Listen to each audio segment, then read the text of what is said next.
soutien et mon opposition à la lapidation des femmes, à la négation des droits les plus élémentaires en Iran. C'est une manifestation contre les crimes et les atrocités qui existent en Iran, et en particulier la jeune femme qui est condamnée à être lapidée. Je suis vraiment bouleversé par les exactions qui se font au nom de la religion, et c'est les femmes qui sont les premières victimes, et c'est d'autant plus difficile pour nous, Iraniens, à l'étranger, de supporter en fait l'état de notre pays. En Iran, il y a une vingtaine de pendaisons tous les jours.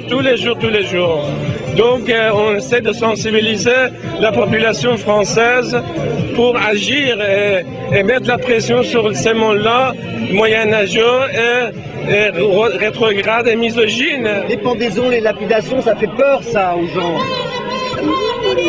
Maintenant c'est moins, parce que c'était le quotidien de la vie des peuples iraniens. Depuis arrivé Khomeini au pouvoir, ils ont pratiqué tout ça. Donc 30 ans, la répression, la prison, exécution, lapidation, les gens maintenant, ils connaissent bien le peur. Et il n'existe plus. Le régime a besoin de la terreur pour survivre, donc pour faire peur aux gens. Ils font des exécutions publiques et des pénalités, des punitions, des châtiments aussi cruels, de lapidation malgré autant de protestations internationales. C'est vraiment parce que le régime ne peut pas reculer. Il a besoin de faire comprendre au peuple que il court des dangers s'il ose donc protester et s'opposer au régime. Est-ce qu'il y a beaucoup d'opposants iraniens aujourd'hui Bien sûr. Oui, bien sûr, il y a 95% des Iraniens. Sauf des agents de sécurité en Iran, des pastarans, je crois que tout le monde est en contre. C'est une réalité. Ça fait plus de 30 ans que la résistance iranienne existe et s'est mobilisée au sein d'une coalition du Conseil national de la résistance.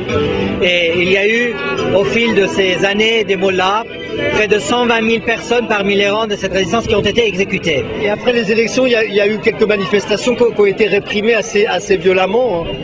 Ben oui, parce que les manifestations, c'était la première fois durant le règne de la République islamique où le peuple avait pu briser donc les barrières et utiliser un moment historique peu exceptionnel pour donc venir dans les rues.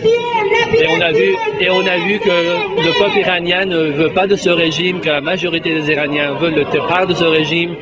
Et tout ce que certains lobbies tentaient de colporter comme quoi l'Iran est une semi-démocratie, que les gens soutiennent Ahmadinejad, c'est tout à fait faux. Le régime n'a pas réussi à mater et à supprimer cette résistance. Au contraire, ça s'est élargi.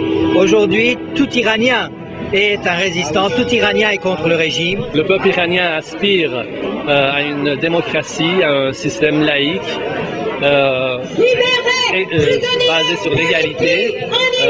Malheureusement, le régime iranien, vu que c'est une dictature religieuse, c'est doublement plus difficile de la combattre. Le régime n'a plus beaucoup de chance pour rester au pouvoir.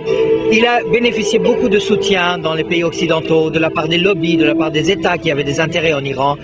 Aujourd'hui, je pense que ces pays commencent à comprendre qu'on ne peut plus s'entendre avec ce régime.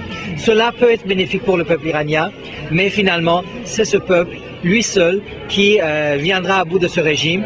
Et je pense, j'ai beaucoup d'espoir et je pense que cela arrivera très prochainement. Merci.